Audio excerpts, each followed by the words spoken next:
नमस्कार, स्वागत है आपका और मैं हूं आपके साथ लता। बड़ी खबर आपको बता रहे हैं, जो हाँ एक बार फिर से चीन और पाकिस्तान का राग अलापते दिखाई पड़ रहे हैं राकेश टिकैत, क्योंकि अब सरकार का इलाज करने की बात कहने वाले राकेश टिकैत ने धारा 370 को लेकर दिया है शर्मनाक बयान। जी हाँ, आपको बता दें, आर्टिकल 370 को लेकर राकेश टिकैत ने कहा कि आर्टिकल 370 के हटने से परेशान है जम्मू कश्मीर के किसान, तो वहीं घाटी में केवल कुछ प्राइवेट कंपनियों को ही दिया जा रहा है फायदा। जी हाँ, ऐसे में बड़ा सवाल ये खड़ा होता है कि आखिर राकेश टिकैत क्यों देश के गद्दार बने हुए हैं और क्यों आखिर सिर्फ और सिर्फ चीन और पाकिस्तान के एजेंट के तौर पर भारत में काम करने में तुले हुए हैं। जी हाँ, एक बार फिर से राकेश टिकैत का असली चेहरा सामने आया है, क्योंकि अब राकेश टिकैत ने धारा 370 को लेकर अपना बेबुनियादी बयान दिया है, जिसमें साफ तौर पर राकेश टिकैत ने यह कहा है पाकिस्तान और चीन की भाषा बोलते हुए कि 370 के हटने से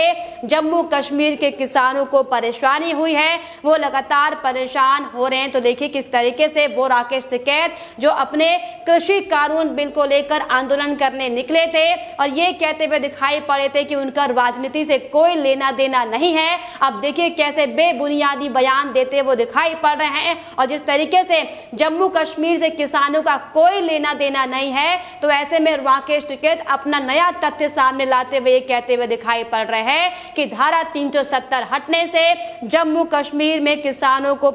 वहां पर परेशान है, उन्हें नुकसान हो रहा है। जी हां, आपको बताते चले कि राकेश टिकैत ने अपना शर्मनाक बयान देते हुए साफ तौर पर यह भी कहा है कि घाटी में सिर्फ और सिर्फ प्राइवेट कुछ कंपनियों को फायदा पहुंचाया जा रहा है और जो किसान विरोध कर रहे हैं उन्हें आतंकवादी बताया जा रहा है। जी हां, और अब अपने इस बयान को लेकर लगातार सोशल मीडिया के यूजर अब राकेश टिकैत को निशाने पर लेते हुए दिखाई पड़ रहे हैं और तरह तरह की बयानबाजी राकेश टिकैत पर करते हुए दिखाई पड़ रहे हैं। जी हां, दरअसल आपको बताते चले कि कल पीएम नरेंद्र मोदी की सर्वदलीय बैठक थी, जिसमें साफ तौर पर गुपकार मेंबर से लेकर तमाम विपक्षी दल जम्मू कश्मीर के बैठक में शामिल हुए थे, जिसमें लगातार 370 और 35A के मामलों पर बात करने की जोर देने की बात जरूर सामने आई थी। लेकिन जिस तरीके से बैठक के दौरान पीएम नरेंद्र मोदी ने सिर्फ और सिर्फ जम्मू कश्मीर के विकास पर बात की है, तो इसको लेकर भी राकेश टिकैत को अब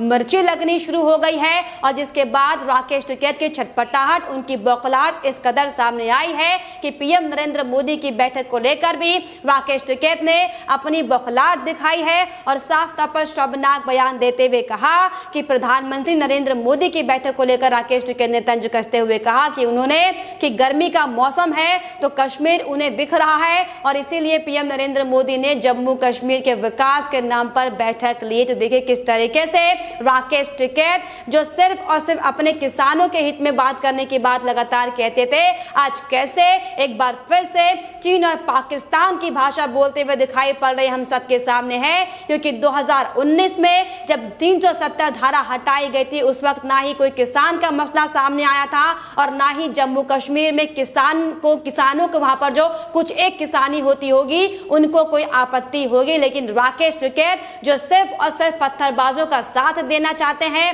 सिर्फ और सिर्फ आतंकवादी गतिविधियों को बढ़ावा देना चाहते हैं, यही बड़ी वजह है कि लगातार राकेश टिकैत अपने किसान आंदोलन की आड़ में किसानों का मुखौटा पहने ना जाने कितनी साजिशों को अंजाम देने का काम कर रहे हैं। और यही बड़ी वजह है कि लगातार सरकार की ओर से जब बार बार ये कहा जा चुका है कि किसानों को अब अपना आंदोलन खत्म कर देना चाहिए, क्योंकि सरकार की ओर से बात उनकी स्पष्ट हो चुकी है कि इस कानून को वापस नहीं लिया जाएगा, लेकिन किसानों की सहूलियत के हिसाब से इसमें संशोधन जरूर कर सकते हैं। लेकिन राकेश टिकैत सरकार से बात करने की बजाय सिर्फ और सिर्फ अपनी राजनीति चमकाने में लगे हुए हैं, सिर्फ और सिर्फ पाकिस्तान और चीन के और खालिस्तान के एजेंट के तौर पर काम करने में लगे हुए हैं। क्योंकि जिस तरीके से लगातार कई महीनों से किसान आंदोलन चल रहा है और अब किसान आंदोलन को लेकर आपको बता दें कि 7 महीने का वक्त पूरा होने वाला है, जिसको लेकर राकेश टिकैत इसे खत्म करने के बजाय सरकार को बार बार धमकियां देते हुए दिखाई पड़ रहे हैं। कभी वो ये कहते दिखाई पड़ रहे हैं कि 4 लाख ट्रैक्टर उनके तैयार हो चुके हैं, 25 लाख किसान तैयार है और हर महीने की 26 तारीख भी आती है। जी हाँ, 26 जनवरी की जो हिंसा हुई थी उसके पहले भी राकेश टिकैत ने इसी तरह का संकेत दिया था और उसके बाद क्या कुछ तस्वीरें सामने आई थी तिरंगे के अपमान को लेकर हम सब ने देखी थी। लेकिन एक बार फिर से आपको बता दें कि राकेश टिकैत ने सरकार को धमकी देते हुए कहा है कि अब एक बार फिर से 26 तारीख आ रही है, जिसके लिए किसानों का रिहर्सल तैयार है और अब एक बार फिर से बड़े बड़े आंदोलन को लेकर किसान तैयारी कर रहे हैं और इसके लिए किसानों को भी तैयार रहने के लिए कहा गया है। जी हां, आपको बताते चले कि एक के बाद एक शर्मनाक गतिविधि को अंजाम देने के बाद अब राकेश टिकैत आगामी 26 तारीख को भी कुछ बड़ा प्लान करने की हालांकि कोशिश कर रहे हैं, जिसको लेकर राकेश टिकैत ने खुद अपने ट्विटर हैंडल पर बयान देते हुए साफ तौर पर कहा है कि गाजीपुर बॉर्डर में जो ट्रैक्टर्स की रैलियां निकाली जा रही हैं, जिस तरीके से रिहर्सल किया जा रहा है, उस पर बोलते हुए राकेश टिकैत ने कहा है कि रिहर्सल इसीलिए किया जा रहा है क्योंकि 26 तारीख अब नजदीक है। किसान 26 तारीख को कभी नहीं भूलेगा, हर महीने 26 तारीख आएगी, किसान ट्रैक्टरों की रिहर्सल करेगा, ट्रैक्टर दिल्ली का रास्ता ना भूल जाए, इसीलिए इनकी रिहर्सल करनी पड़ती। देखिए किस तरीके से लगातार सिर्फ और सिर्फ पाकिस्तान से लेकर चाइना के मंसूबों को पूरा करने के लिए राकेश टिकैत एक के बाद एक बड़े षड्यंत्र बना रहे हैं। और यही बड़ी वजह थी कि इसके पहले राकेश टिकैत पश्चिम बंगाल पहुंचे थे, जहां पर ममता बनर्जी से मुलाकात कर इस आंदोलन को कैसे और बढ़ाया जाए, कैसे आतंकी गतिविधियों को इसमें इन्वॉल्व किया जाए, इन तमाम मुद्दों को लेकर राकेश टिकैत बंगाल भी पहुंचे थे, जहां पर ममता बनर्जी के साथ इन्होंने आंदोलन को तेज करने की साजिश बनाई थी। लेकिन आपको बताते चले कि राकेश टिकैत, जिनकी उत्तर प्रदेश में जमानत जब्त हो चुकी है, किस तरीके से उत्तर प्रदेश में जाकर अब अपनी राजनीति चमकाने के जो बात वो कहते हुए दिखाई पड़ रहे, क्योंकि इसके पहले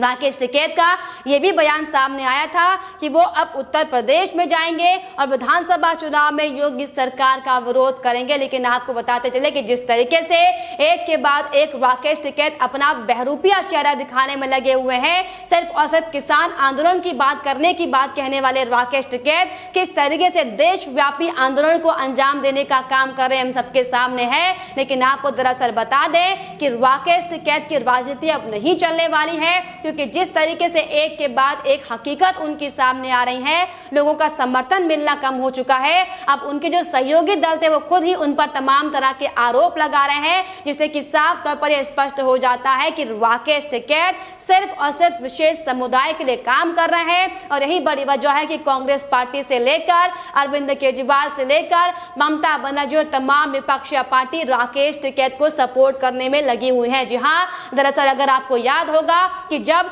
इस आंदोलन की शुरुआत हुई थी, जब 26 जनवरी को हिंसा सामने आई थी, उसके बाद किस तरीके से खालिस्तान के मो धालीवाल का वीडियो भी वायरल हुआ था, जिसमें साफ तौर पर धालीवाल ने कहा था कि चाहे कुछ भी हो जाए, इस आंदोलन को खत्म नहीं करना है और कैसे भी हो सके इस आंदोलन को और ज्यादा उग्र करने की कोशिश भारत में करनी है। और यही बड़ी वजह है कि अब खालिस्तान के एजेंट के तौर पर राकेश टिकैत काम कर रहे हैं। और यही बड़ी वजह है कि अब जब पूरा माहौल शांत हो चुका है, फिर चाहे वो कोरोना को लेकर हो या फिर किसान आंदोलन में अब लोगों का इंटरेस्ट था, जो लोग समर्थन अब तक कर रहे थे वो उन्हें अब नहीं समझ आ रहा है, इसलिए अब राकेश टिकैत को लोग समर्थन देना बंद कर दे रहे हैं। तो यही बड़ी वजह है कि अब राकेश टिकैत को ये लगने लगा है कि अब आंदोलन में और आग झोंकनी पड़ेगी और हिंसा भड़कानी पड़ेगी, ताकि जो व्यक्ति विशेष समुदाय के लिए वो काम कर रहे हैं वहां से इन्हें वाहवाही मिले। और यही बड़ी वजह है कि एक बार फिर से राकेश टिकैत, जिनका 370 से कोई लेना देना नहीं है, वो धारा 370 को लेकर बयानबाजी करते हुए दिखाई पड़ रहे हैं और ये कहते हुए दिखाई पड़ रहे हैं कि धारा 370 हटने से कश्मीर में किसान परेशान है। लेकिन कश्मीर में कितने किसान हैं हम सबको पता है कि किस तरीके से कश्मीर में अब तक सिर्फ और सिर्फ पत्थरबाजों की खेती की जाती थी, हथियारों का जखीरा वहां पर बनाया जाता था, ये हम सबको पता है। लेकिन अब जब धारा 370 हटने के बाद कश्मीर में शांति का माहौल है, वहां पर एक बार फिर से अमन चैन वापस आ चुका है, तो राकेश टिकैत लगातार अपने जो टीम मेंबर के बड़े बड़े उनके साथी हैं, फिर चाहे वो पाकिस्तान में बैठे इमरान खान हो, फिर वो चाइना में बैठे शी जिनपिंग हो, उन्हीं के इशारों पर काम कर रहे हैं। और यही बड़ी वजह है कि अब जब जम्मू कश्मीर में एक नया कश्मीर बनाने की कोशिश सरकार की ओर से की जा रही है, तो राकेश टिकैत तमाम तरह की बातें करते हुए दिखाई पड़ रहे हैं। जी हालांकि आपको बताते चले कि इस आने वाली 26 जून को भी राकेश टिकैत ने गवर्नर हाउस में प्रदर्शन करने का ऐलान किया है और ये साफ तौर पर कहा है कि हम इसको लोकतंत्र बचाओ दिवस के तौर पर मनाएंगे,